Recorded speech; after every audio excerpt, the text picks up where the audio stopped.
Eh bien, bonsoir à tous ces amis, supporters, supportrices parisiens, parisiennes, supporters, supportrices d'autres clubs, amoureux, amoureuses du football, bienvenue à vous. Les amis, aujourd'hui, on se retrouve pour une vidéo spéciale concernant les jeunes du Paris Saint-Germain, puisque vous m'avez demandé mon avis par rapport à l'information donnée par RMC Sport hier sur Édouard Michu qui veut quitter le Paris Saint-Germain parce que déjà là, par rapport à ce qui s'est passé ce week-end, qu'il a été envoyé en tribune avec Xavi Simons face à 3 au parc. Et ça, j'en avais parlé dans mon débrief. J'avais dit, le message que tu envoies aux jeunes, là, il est catastrophique. Donc, je vais expliquer en fait mon avis et expliquer pourquoi. Parce que je vois des gens qui disent, oui, mais tu sais, les jeunes, ils sont impatients. Les jeunes, ils se prennent pour je sais pas quoi. Pour moi, ils ont raison, mais aussi, ils ont tort. Pourquoi je dis ça? Je vais vous expliquer. Premièrement, le Paris Saint-Germain, il faut comprendre que le PSG, dans toute son histoire, et c'est pas seulement depuis qu'elle est Qatari, et ça je vous l'ai souvent dit, n'a jamais été un club qui vraiment se basait sur son centre de formation et donnait sa chance à ses joueurs dans son centre de formation et comptait sur ses titis. Si on fait le bilan des titis qui ont vraiment su s'imposer comme des joueurs cadres au Paris Saint-Germain, finalement, tu le comptes sur le bout des doigts. Il y a eu Luis Fernandez, il y a eu Mamadou Sakho, un certain temps. Et encore Mamadou Sakho, quand il y a eu un peu de concurrence avec les Qataris, quand ils ont ramené des mecs et tout, Marquinhos, tout ça, il est parti. Il y a eu Presnel Kimpembe, qui est d'ailleurs un joueur cadre actuellement. Il y a eu un certain temps Rabiot. Il y a eu Chantôme, sous QSI, par exemple, 2-3 mecs comme ça. Mais bon, il se compte vraiment sous le bout des doigts. Il y a eu aussi Anelka, mais Anelka, franchement, si tu fais son bilan au PSG, c'est plus un flop qu'une réussite quand il revient à Paris, tout ça.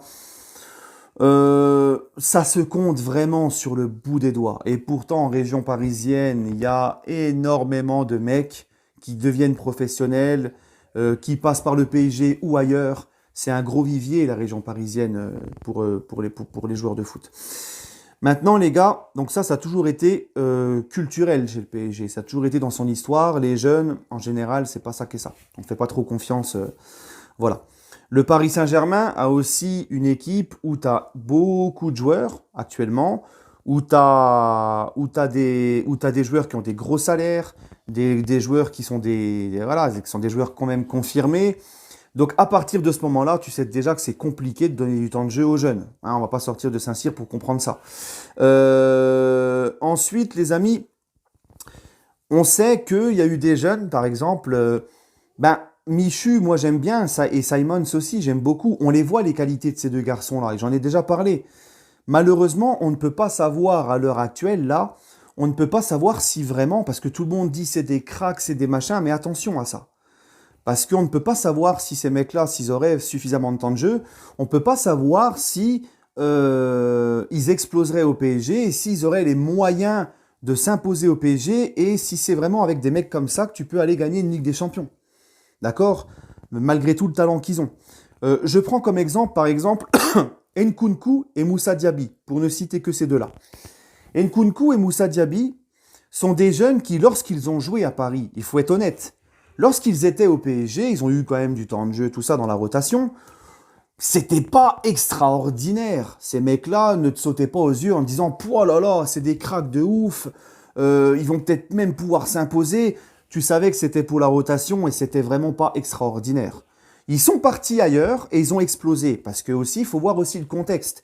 Ils sont plus dans leur club formateur, donc il n'y a plus ce confort de, voilà, un peu comme un enfant à la maison, il va se comporter durement, mais quand il va aller chez les voisins, quand ses parents sont invités, il va être plus calme, plus sage. C'est un petit peu pareil. On sort du cocon familial du PSG, on va ailleurs, on a plus de patience. Leipzig et Leverkusen pour Nkunku et Diaby, c'est des clubs où il n'y a pas tous les joueurs du PSG avec les gros salaires, les machins, donc il y a plus de temps de jeu à leur donner. Ils sont plus patients, ils sont plus travailleurs, plus sérieux. Et puis, c'est aussi peut-être un championnat qui leur convient un petit peu mieux. C'est vrai que la Bundesliga, c'est ouvert, tout ça. On leur laisse le temps des clos. Eux prennent le temps des clos, ils sont moins impatients qu'au PSG. Et puis, surtout, il y a moins de pression. Donc, voilà, il faut juger aussi le contexte, c'est important. C'est pas parce que Nkunku et Diaby ont explosé à Leverkusen et à Leipzig qu'ils auraient explosé si on les aurait gardés dans la rotation au PSG. Absolument rien à voir pour moi. C'est le premier point. Et pour Michu, Simon, c'est pareil. Nous, on se dit, bon ben voilà, est-ce que vraiment, si tu leur donnes du temps de jeu, parce qu'on les a vus que en Coupe de France face à des clubs amateurs, sans vouloir leur manquer de respect, mais c'était face à des clubs amateurs. On les voit en Youth League, en U, mais Youth League, les gars, c'est incomparable avec le niveau professionnel. C'est des gamins de leur âge, c'est des U19. Euh, et on les a vus faire deux trois apparitions en Ligue 1 comme ça. Donc c'est pas vraiment sur ça que tu vas pouvoir juger et te dire, pouah, tu vois, si demain ils partent, tu vas te dire, ah purée, là on avait vraiment un joueur extraordinaire qui part. Non, faut être honnête. Le seul problème, et c'est pour ça, donc en fait ceux qui disent, voilà, on va pas pleurer sur les jeunes, ils veulent partir, bah allez, ils partent, on s'en fout. Puis moi, je suis jamais été trop hypé par les Titi, vous savez mon avis.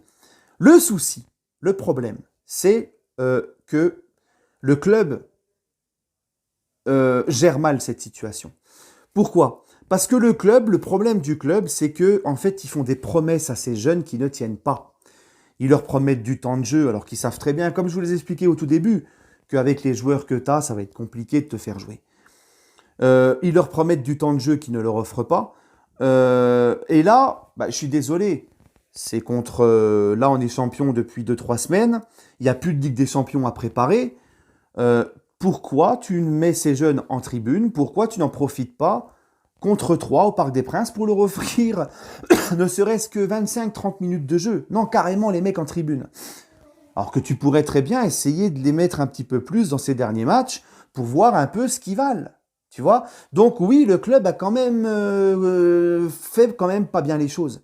Et en plus de ça, le club ment aux joueurs en leur vendant du rêve et c'est pas et en leur vendant tout simplement du rêve et il y a des paroles mais il y a pas d'actes. Et ça, moi, je comprends totalement aussi la frustration des jeunes. Voilà. Donc le club devrait plutôt leur dire, écoute, t'es encore jeune, il y a du monde, il y a des gros joueurs dans cette équipe.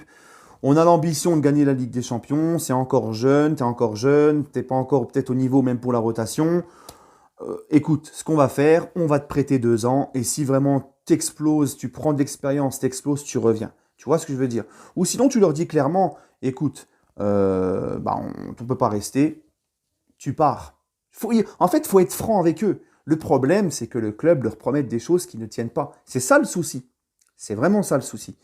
Donc le club doit revoir aussi ça. Surtout qu'en plus, les jeunes, on n'a plus de CFA. Ils ont que la Youth League pour kiffer cette année, pour jouer. Tu vois? Donc voilà mon avis, les amis. Voilà. C'est que, ben, déception, parce qu'on aurait bien voulu voir Simon et Michu un peu plus, voir si on peut les intégrer dans la rotation. Le club leur fait des promesses qu'ils ne tiennent pas. Ils auraient pu avoir du temps de jeu dans cette fin de saison en étant déjà champions. Non, ils ne le font pas. Donc c'est ça aussi, ben, j'en veux au club pour ça.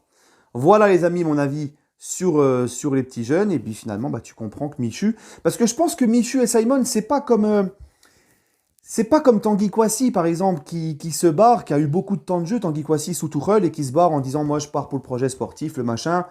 On sait tous qui est parti pour la prime à la signature. Où on voit, tu vois, qu'ils ont pris quand même assez leur mal en patience. C'est pas comme s'ils ont dit, oh, j'ai pas joué un match, moi je me casse. Non, on voit qu'ils ont quand même patienté. Michu, il a un contrat jusqu'à 2025. Simons, il est là, il encaisse, il dit rien, tu vois, il fait pas de sortie bizarre.